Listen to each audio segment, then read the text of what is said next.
ఉదయపు దేవుని వాగ్దానము హెజ్కేలు గ్రంథము 36వ అధ్యాయము 11వ వచనము. మీ మీద మనుష్యులను పశువులను విస్తరింపజేసేదను, అవి విస్తరించి అభివృద్ధి నొందెను. పూర్వం ఉన్నట్టు మిమ్మును నివాస స్థలముగా చేసి మునుపటి కంటే అధికమైన మేలు మీకు కలుగజేసేదను.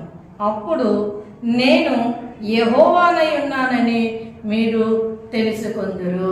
హల్లెలూయా. దేవుని యందు నీ విశ్వాసం ఉంచినప్పుడు, దేవుని వైపు నీ మనసు ఉంచినప్పుడు, ప్రభు పాదాలు పట్టుకొని వేడుకున్నప్పుడు నువ్వేమవుతావంటే అభివృద్ధి పొందుతావు.